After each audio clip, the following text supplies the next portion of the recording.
Maka kita akan langsung masuk ke bab ke-16 tentang anjuran sholat duha. Hadits pertama dalam bab ini, yaitu hadits nomor 664 dari awal kita belajar. Dan ada 1A dan 1B, artinya dalam nomor hadits ini 664 ada dua buah riwayat. Riwayat 1A dengan sanad sahih dari Abu Hurairah radhiyallahu anhu, dia berkata, "Awsani khalili sallallahu alaihi wasallam bi thalathin, siyami thalathati ayyam min kulli shahrin wa rak'atay duha wa an utira qabla an arqud." Artinya, kekasihku Muhammad sallallahu alaihi wasallam mewasiatkan kepadaku 3 perkara. Agar aku berpuasa 3 hari setiap bulannya, melaksanakan sholat duha 2 rakaat, dan melaksanakan sholat witir sebelum aku tidur. Diriwayatkan oleh Bukhari, Muslim, Abu Dawud, Tirmidzi dan juga An-Nasai meriwayatkan dengan riwayat yang senada. Hadis ini kita coba korek mutiaranya teman-teman sekalian. Bagaimana Abu Hurairah radhiyallahu anhu yang bernama Abdurrahman ibn Sakhr, beliau menyebutkan wasiat Nabi SAW yang disampaikan kepada beliau secara khusus.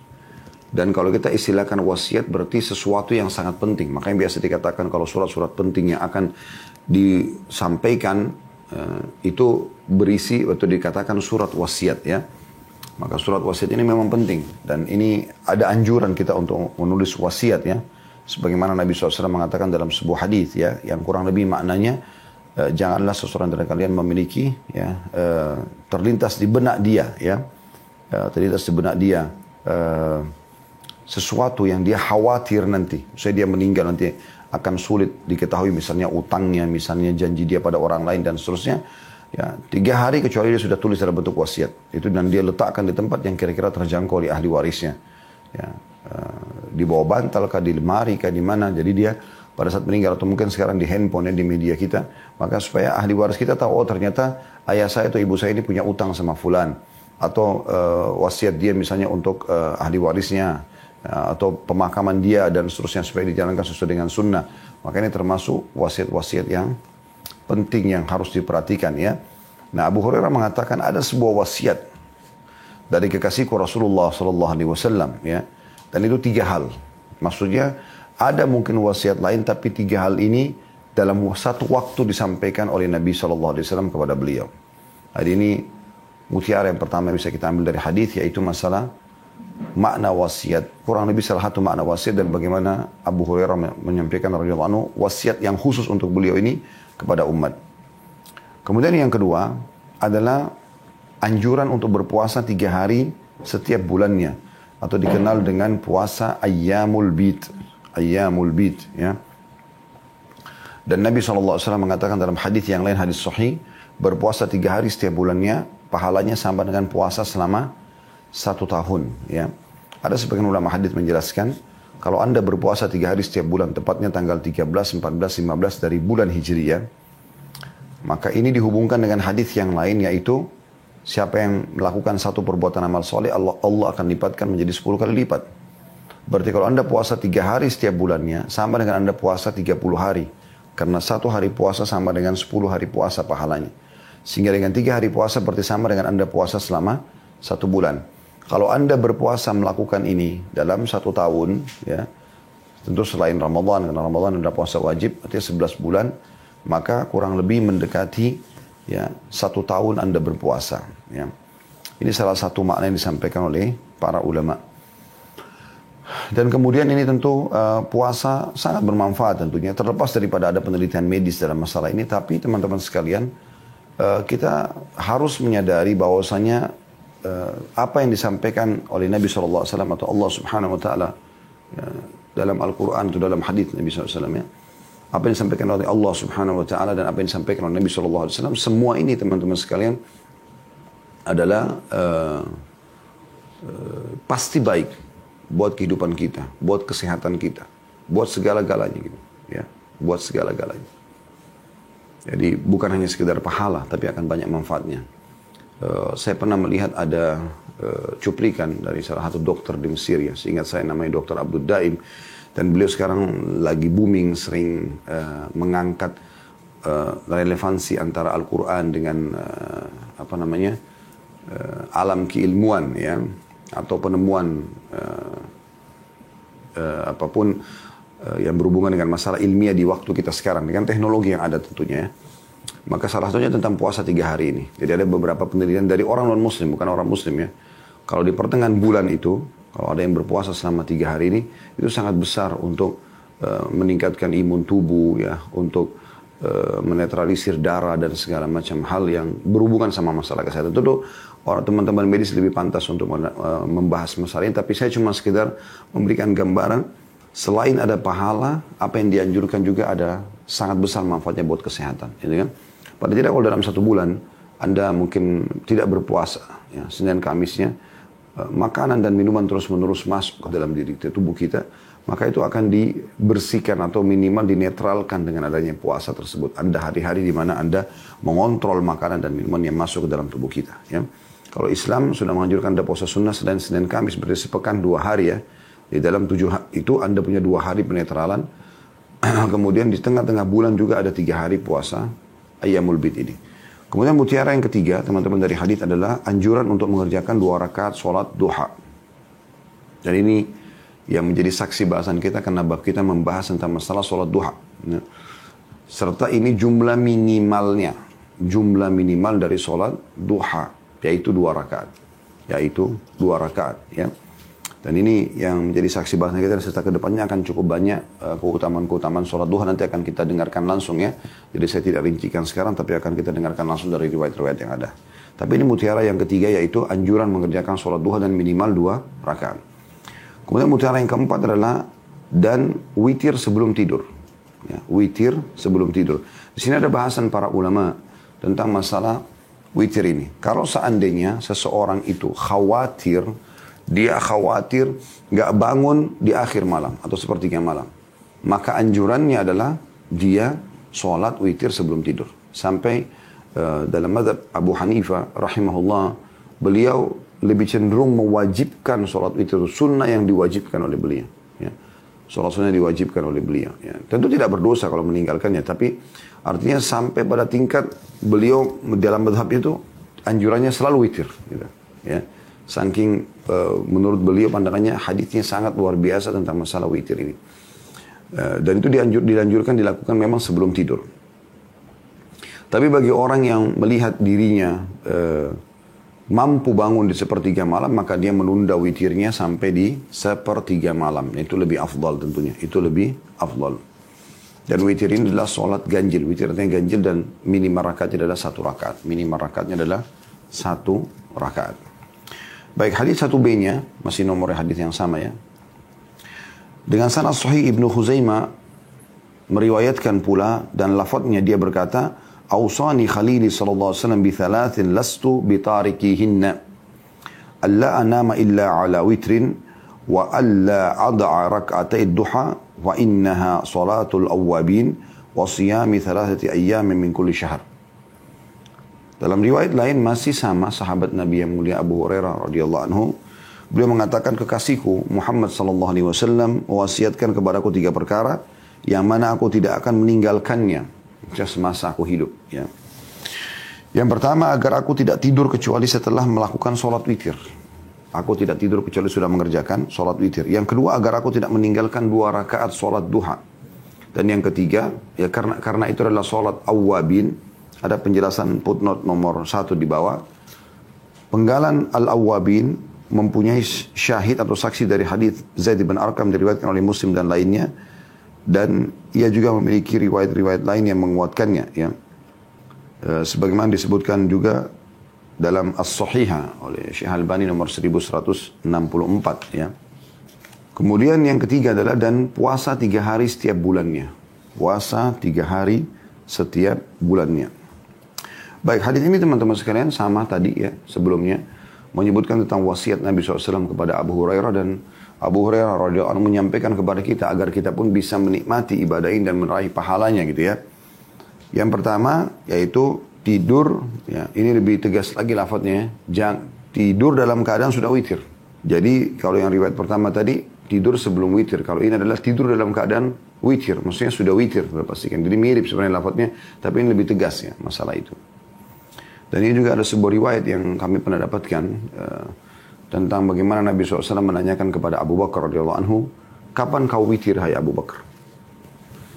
Maka kata Abu Bakar, sebelum tidur ya Rasulullah. Lalu ditanyakan kepada Umar, kapan kau witir hai Umar? Umar mengatakan, ya, setelah atau di akhir malam ya Rasulullah, setelah bangun gitu. Maka Nabi SAW menunjuk kepada Abu Bakar sambil mengatakan, orang ini mengambil agamanya dengan kehati-hatian. Lalu ditunjuk kepada Umar, ya, orang ini mengambil agamanya dengan ketegasan. Mengambil agamanya dengan ketegasan. Jadi kita bisa lihat teman-teman sekalian di sini bagaimana Nabi SAW memberikan gambaran tentang pentingnya sholat witir itu. Ya, sampai-sampai beliau menjadikan itu sebagai tolok ukur orang ini hati-hati dalam mengambil agama. Artinya peka sekali ya, sampai-sampai tidak mau ketinggalan sholat witir tersebut. Abu Bakar di awal malam dan ya, Umar di akhir malam. Kemudian wasiat yang kedua mirip tadi, tidak meninggalkan 2 rakaat sholat duha, karena dia adalah sholat awwabin, orang-orang yang patuh kepada Allah Subhanahu wa taala. Kemudian yang ketiga, dan puasa 3 hari setiap bulannya. Sudah kita jelaskan tadi masalah ini. Baik, kita akan masuk ke hadis yang kedua dalam bab kita, dan ini yang langsung fokus kepada keutamaan sholat duhanya, karena kita sedang membahas anjuran sholat duha. Hadis nomor 665, urutan 2 dalam bab kita dengan sanad sahih dari Abu Dzar radhiyallahu anhu, dari Nabi SAW beliau bersabda, yusbihu ala kulli sulama min ahadikum sadaqah, fa kullu tasbihatin sadaqah, wa kullu tahmidatin sadaqah, wa kullu tahlilatin sadaqah, wa kullu takbiratin sadaqah, wa amrun bil ma'rufi sadaqah, wa nahyun anil munkari sadaqah, wa yujzi'u min dhalika rak'atani yarka'huma minad duha. Setiap persendian salah seorang dari kalian memiliki kewajiban sedekah setiap pagi. Setiap tasbih adalah sedekah, setiap tahmid adalah sedekah, setiap tahlil adalah sedekah, setiap takbir adalah sedekah. Amar bil ma'ruf adalah sedekah, nahi anil munkar adalah sedekah, dan semua itu dicukupkan oleh 2 rakaat yang dilakukan di waktu duha.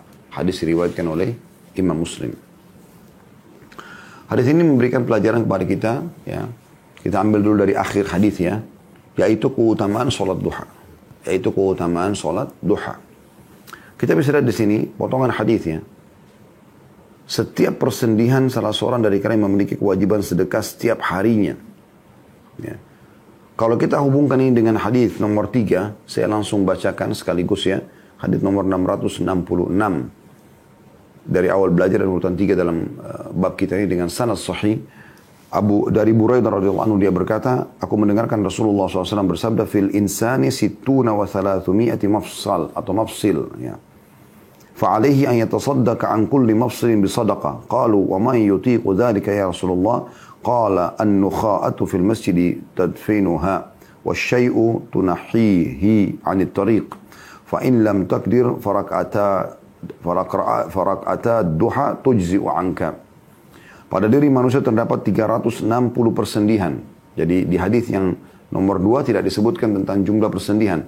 Dalam hadis ini, hadis nomor 3 disebutkan tentang ada 360 persendihan. Ya, jadi sendi-sendi kita ini kalau kita hitung potongannya ada 360 sendi. Maka dia harus bersedekah atas tiap-tiap sendinya. Setiap sendi ini harus ada sedekahnya.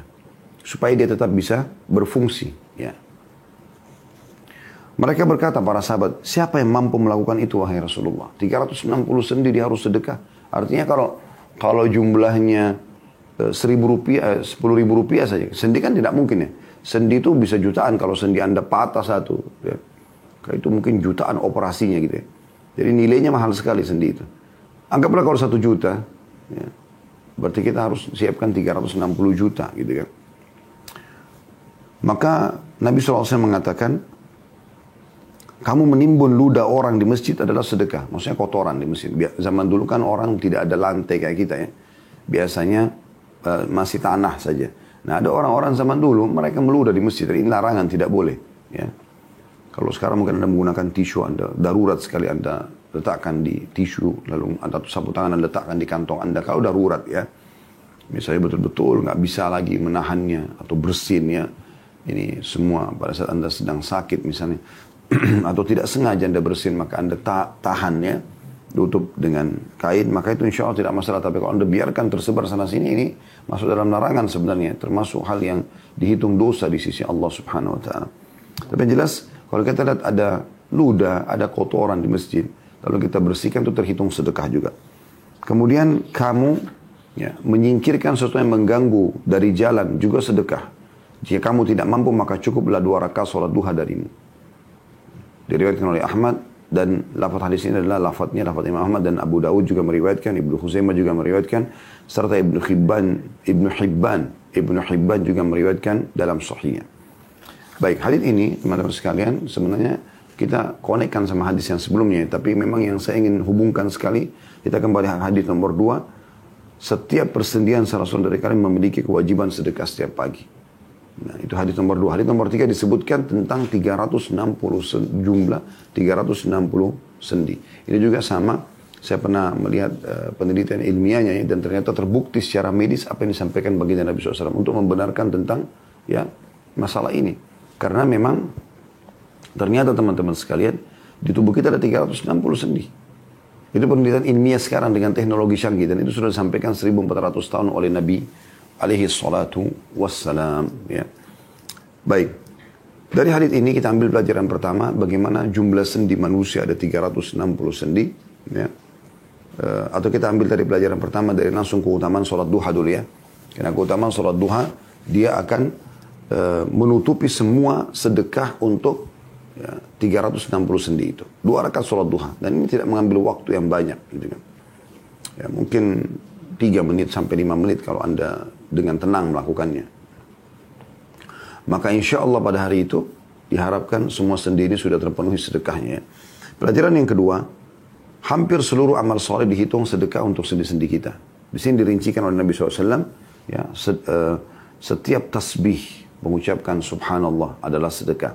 Setiap tahmid mengucapkan alhamdulillah adalah sedekah. Satu kalinya berarti sama dengan satu kali sedekah untuk sendi. Dan setiap tahlil la ilaha illallah adalah sedekah. Setiap takbir Allahu Akbar adalah sedekah. Jadi kalau Anda baca subhanallah, alhamdulillah, wa la ilaha illallah, Allahu Akbar, maka Anda sudah memiliki 4 sendi Anda sudah disedekahkan. Yang Anda lipat gandakan kalau ini mau dihitung tentang masalah ini ya. Tentu tanpa, kalaupun kita sudah sholat duha kan, Tuhan kan sudah terpenuhi 360 sendi itu. Tetapi ini ada pahalanya ya, bukan tidak ada pahalanya. Bukan cuma sekedar fungsi untuk bersedekah untuk sendi-sendi tersebut, tapi memang ini akan ada pahala tersendiri. Kemudian juga dikatakan dan amr bil ma'ruf, menyeru pada kebenaran, kebaikan, juga dihitung sedekah. Misalnya ada nasihatin orang, mengajak orang untuk sholat, untuk zikir, untuk berdoa, untuk bakti sama orang tua dan seterusnya. Melarang dari kemungkaran, mungkar semua yang agama larang juga sedekah. Apapun itu Anda nasihatin orang yang sedang salah. Ada orang merokok di jalan dan nasihatin, ada orang terbuka auratnya dan nasihatin. Ini semua terhitung jenis-jenis amal yang bisa dihitung sedekah. Selain nilai pahalanya ada ya, dihitung sedekah untuk sendi-sendi kita. Ini kurang lebih ada disebutkan ya 6 jenis amal. Zikir, subhanallah, alhamdulillah, wa la ilaha illallah, Allah akbar. Ini sudah 4, masing-masing sedekah. Menyuruh pada kebaikan sedekah, sudah 5. Melarang dari kemungkaran juga sedekah sudah 6. Di hadis tadi nomor 3, ditambahkan yang ketujuh adalah menutupi ludah yang ada di masjid. Orang meludah sembarangan lalu kita bersihkan. Ataupun kotoran secara umum. Ya. Kemudian juga yang ke-8 ditambahkan di sini adalah memindahkan sesuatu yang mengganggu orang lain di jalan. Duri kah, batu kah, potongan kayu kah, yang kira-kira kalau orang lewat maka bisa berbahaya atau mengganggu mereka. Ini juga termasuk hal yang sangat ditekankan sekali, ya, sangat ditekankan sekali. Ya. Ada sebuah hadis yang berbunyi kata Nabi SAW, aku diperlihatkan salah satu dari umatku yang menikmati surganya, gitu kan? Fasilitas surga yang ada hanya karena pernah memindahkan sesuatu yang berbahaya dari jalanan yang bisa mengganggu orang lain, ya. Maka itu punya keutamaan tersendiri dalam amal ini. Dan kata Nabi SAW, iman itu sekian 60 sekian tingkatan, yang tertinggi la ilaha illallah dan yang paling terendah adalah memindahkan sesuatu yang berbahaya dari jalan. Jadi kalau Anda lihat ada batu yang kira-kira batu ini nanti kalau diinjak oleh mobil atau motor malah bisa terlempar dan kena rumah orang atau terkena orang lain, Anda berhenti sebentar, pindahkan itu ya. Atau Anda mungkin potongan kayu atau ada duri ya. Ini adalah ibadah dan bagian daripada tanda-tanda keimanan dan ini ciri khas kaum muslimin. Baik, jadi hadis ini teman-teman kita ambil keutamaan yang pertama yaitu tentang sholat duha, keutamaan sholat duha. Karena dia bisa menutupi 360 sendi, sedekah untuk itu. Yang kedua, adanya atau setiap amal-amal dari zikir kepada Allah SWT, seperti mengucapkan subhanallah tadi, alhamdulillah, wa la ilaha illallah, Allahu akbar, kemudian menyuruh pada kebaikan, melarang kemungkaran, membersihkan kotoran dari masjid, kemudian juga memindahkan sesuatu yang berbahaya dari jalan, semua dihitung sedekah di sisi Allah Subhanahu wa taala. Selain memang itu, setiap daripada amal ini punya keutamaan tersendiri ya. Punya keutamaan sendiri gitu. Ya. Seperti misalnya hadis Nabi SAW sampai membaca subhanallah 100 kali sebelum terbit matahari dan sebelum terbenam matahari, maka dia akan mendapatkan pahala seperti yang memiliki atau lebih afdal daripada memiliki 100 ekor unta. Ya. Kemudian dalam hadis lanjutannya, dan siapa yang mengucapkan alhamdulillah sebelum terbit matahari ya, 100 kali dan sebelum terbenam matahari 100 kali, maka dia seperti atau lebih afdal lebih afdal daripada memiliki 100 ekor kuda yang digunakan untuk berperang di jalan Allah. Dan siapa yang mengucapkan Allahu Akbar 100 kali sebelum terbit matahari dan 100 kali sebelum terbenam matahari, maka dia akan mendapatkan lebih afdal daripada membebaskan 100 orang budak. Dan siapa yang membaca la ilaha illallah wahdahu la syarikalah lahul mulku wa lahul hamdu wa huwa ala kulli syai'in qadir 100 kali sebelum terbit matahari dan sebelum terbenam matahari, maka dia akan datang pada hari kiamat membawa pahala. Ya, tidak ada orang yang menyamai dengan pahala dia kecuali orang yang berbuat seperti dia atau lebih. Ya. Ini keutamaan yang sangat luar biasa dari zikir-zikir. Nah memang pernah ada seseorang yang Nabi SAW wasiatkan kepada beliau dari sahabat Nabi, ya, maukah engkau aku ajarkan amalannya lebih baik daripada semua amal yang lain. Ya, lebih baik daripada engkau bersedekah, bebasin budak, berperang di jalan Allah sampai lehermu ditebas atau kau menebas leher musuhmu ya. Maka sahabat itu mengatakan tentu ya Rasulullah. Kata Nabi SAW, lisanmu hendaklah selalu berzikir kepada Allah Subhanahu Wa Taala. Belum lagi sabda Nabi SAW dalam hadis qudsi Allah berfirman ya, dan aku selalu bersama dengan hambaku yang apabila dia berzikir kepada aku dan kalau dia mengingatku dalam dirinya maka aku mengingatnya dalam diriku, dan kalau dia menyebutku ya, di tempat umum maka atau di depan orang maka aku pun akan menyebutnya di tempat di komunitas yang lebih baik daripada orang-orang itu para malaikat maksudnya. Jadi banyak keutamaan-keutamaan daripada zikrullah. Dan ini adalah ibadah yang akan terus saja kita lakukan termasuk pada saat kita sudah masuk ke surga nanti insyaAllah. Ya, ibadah-ibadah yang sudah tidak ada tapi ibadah zikir ini tetap saja ada gitu ya. Begitu juga dengan masalah amar ma'ruf, menyuruh pada kebenaran. Ya, kalau ada kebenaran, serukan, sampaikan. Ajak orang sholat, sedekah, puasa, ajak, sampaikan. Anda sudah dengarkan sekarang? Apa yang kita pelajari? Coba tulis hadisnya. Ditulis di handphone mungkin, di-share di grup Anda. Ya. Hadis diriwayatkan oleh si fulan, misalnya kayak hadis ini.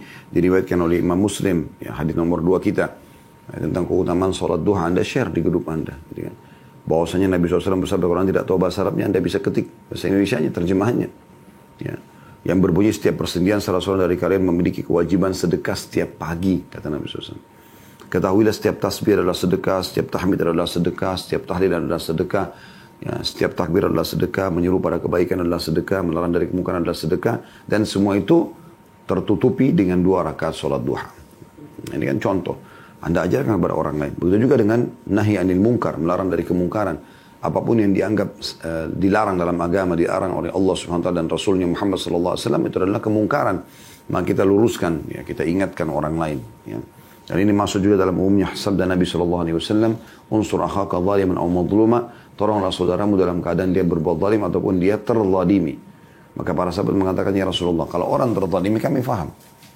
Gampang gitu, karena orang terzalimi kita tolong gitu. Tapi orang yang berbuat zalim, bagaimana caranya kami menolong orang yang berbuat zalim? Kata Nabi SAW, engkau luruskan kesalahannya. Engkau luruskan kesalahannya. Ya. Begitu juga teman-teman sekalian, selain daripada zikir, bagaimana juga kita ya, menyelamatkan atau membersihkan rumah Allah Subhanahu Wa Taala. Ini masjid. Ya. Selain zikir, selain ma'ruf, selain nahi anil munkar, juga disebutkan tentang menghilangkan ludah dari masjid. Atau secara umum tadi sudah saya sebutkan, maaf, ingus ataupun kotoran-kotoran yang lainnya ya. Maka ini juga adalah sebuah ibadah tersendiri dicatat di sisi Allah Subhanahu Wa Taala. Ini menandakan Islam adalah agama yang bersih, ya, terutama rumah Allah Subhanahu Wa Taala. Kita sayangkan banyak di antara kita masuk ke masjid yang ada hanya hinaan terhadap masjid. Ini sering kami ingatkan. Ya, sholat di masjid kotor misalnya, atau panas, atau bau, atau kamar mandinya rusak. Lalu dia hina-hina masjid tersebut. Ya, setelah itu Dia pun menyampaikan kepada orang lain, masjid sana jangan sholat, sana kotor, di sana panas, di sana begini dan begitu. Akhi dan ukhti, Allah SWT tidak menyampaikan kaki kita ke masjid itu kecuali untuk supaya kita bisa punya andil, ya, bukan kita hina. Nah itu penting. Ya. Justru Allah sampaikan kita supaya kita perbaikin keran airnya rusak, WC-nya yang kotor, catnya sudah terkelupas, cuaca udara yang panas Anda berikan kipas angin, Anda berikan AC, dan seterusnya. Kenapa soalnya dari kita teman-teman tidak mengejar pahala-pahala yang besar dari masjid? Ya, itu adalah rumah Allah Subhanahu Wa Taala. Jangan lagi lihat siapa yang mewakafkannya. Tapi sesuatu yang sudah diwakafkan, maka menjadi pemilik penerima wakaf tersebut, yaitu Allah Subhanahu Wa Taala. Ya. Kemudian teman-teman sekalian, juga tentang masalah memindahkan sesuatu yang berbahaya bagi orang di jalan. Nah ini juga hal yang perlu diperhatikan karena banyak di antara kaum muslimin tidak perhatian dengan masalah ini. Padahal ini penting sekali, ya. Ini penting sekali untuk supaya jangan kita peduli terhadap diri kita sendiri. Kebanyakan saya lihat kalau ada apa-apa di jalan, batu kah, kayu kah, itu orang cuma menghindar. Akhi dan ukhti, Islam memerintahkan kita memindahkan dari jalan. Dan itu keutamanya besar. Cukup tadi hadis Nabi SAW yang mengatakan aku diperlihatkan dari umatku ada orang yang menikmati surganya justru hanya karena dia memindahkan sesuatu yang berbahaya bagi orang di jalanan. Ya, semoga Allah mudahkan kita mengamalkan.